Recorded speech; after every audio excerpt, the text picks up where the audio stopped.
L'idée, c'est de mettre à disposition des locaux, des conditions de travail pour les jeunes pousses, les deux à la fois. En effet, on se présente plus comme un campus de start-up parce qu'on a tout un écosystème sous un seul toit. Donc, on met sur place 26 programmes différents pour les start-up. C'est par secteur ou par stade de développement.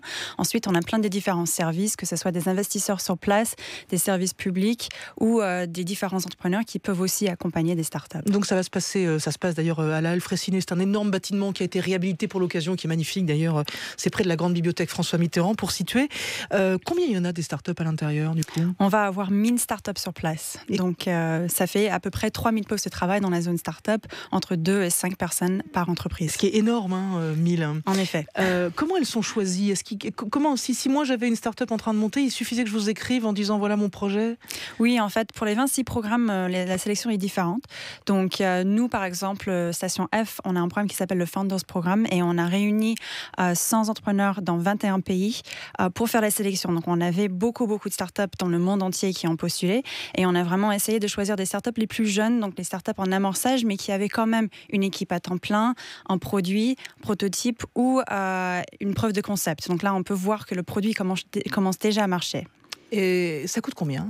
Ça coûte 195 € par poste par mois. Par poste et par mois. Et est-ce que c'est pas cher du tout, en fait, par rapport aux autres, parce que celle-là est la plus grosse, mais les incubateurs, il y en a d'autres, dans Paris aussi d'ailleurs. En effet. Est-ce que ça veut dire que c'est pas cher du tout ? C'est ça votre valeur ajoutée aussi ? Oui, en fait, on voulait rester vraiment très abordable, par des jeunes startups qui sont souvent très limitées en termes de ressources. Et en revanche, il y a d'autres programmes chez nous qui vont être même gratuits. Donc, le programme de Founders Programme de Station F va être 195 € par poste par mois, mais il y en a d'autres qui vont peut-être prendre du capital et proposer leurs services gratuitement. Et est-ce que tout est loué ? Ça veut dire que toutes les possibilités de s'installer à la Halle Fraissinet sont prises maintenant ? Aujourd'hui, c'est encore possible pour les startups qui sont peut-être en dehors de Paris de s'inscrire à ce qu'on appelle le fellowship. C'est plus comme un abonnement annuel pour venir quelques jours par mois.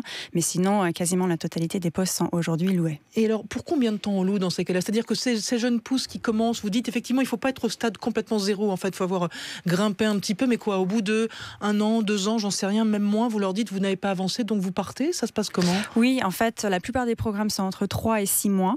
Donc en fait, c'est pas beaucoup. C'est pas beaucoup. Il y a une rotation de start-up.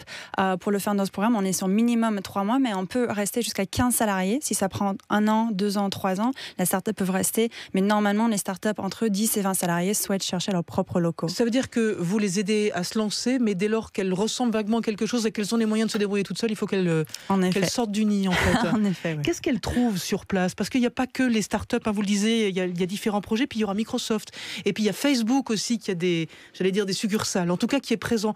Qu'est-ce que ça m'apporte à moi si j'ai une jeune pousse d'aller m'installer chez vous ? Oui, en effet, pour l'ensemble des différents programmes, chaque programme traite un secteur, donc c'est vraiment des acteurs qui sont très spécialisés sur une certaine thématique. On a par exemple Facebook qui lance un programme dédié à la data, Microsoft qui lance quelque chose sur l'intelligence artificielle, et on a plein d'autres.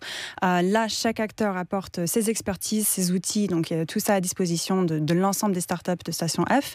Je pense aussi l'échange entre les startups sur place va être très très important. C'est le feedback qu'on a eu de beaucoup d'entrepreneurs avec qui on a échangé. C'était souvent, on trouve les solutions chez d'autres entrepreneurs qui ont connu les mêmes problèmes. Donc on regarde les voisins, comment ils travaillent. Voilà. C'est un espace ouvert, c'est un énorme open space ou est-ce Exactement, c'est un énorme open space pour favoriser l'échange justement. Sinon, il y a plein d'autres services. On a plein de services publics pour que les startups n'aient pas à chercher à droite et à gauche tout ce dont elles ont besoin. On a des investisseurs qui viennent sur place pour les rencontrer.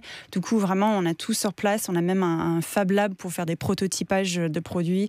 Donc, dans un Fab Lab, on fabrique effectivement. Qu'est-ce que vous leur donnez ? Qu'est-ce que vous mettez à disposition ? En gros, si j'ai pas mon imprimante 3D, est-ce que je peux utiliser la vôtre ? Bien si sûr. je manque d'ordinateur, est-ce que je peux utiliser les vôtres ? Jusqu'où je peux aller en fait ? En fait, pour les ordinateurs, on demande à chacun de ramener son propre ordinateur. Aujourd'hui, c'est plus la façon de travailler. Je pense qu'on a déjà.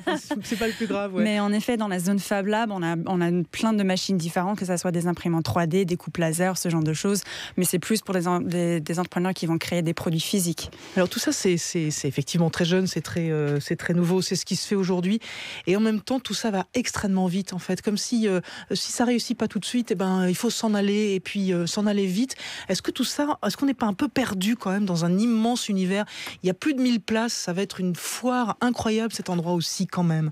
Est-ce qu'on risque pas de s'y paumer ? Non, je pense que vraiment, la raison pour laquelle on a essayé de faire des différents programmes, c'est aussi pour que chaque groupe de 10, 20 startups startups peuvent se réunir entre elles. Donc, on ne voulait pas non plus que ça soit 1000 startups qui sont vraiment noyées dans la masse, mais 10, 20 qui sont bien accompagnées par chaque acteur.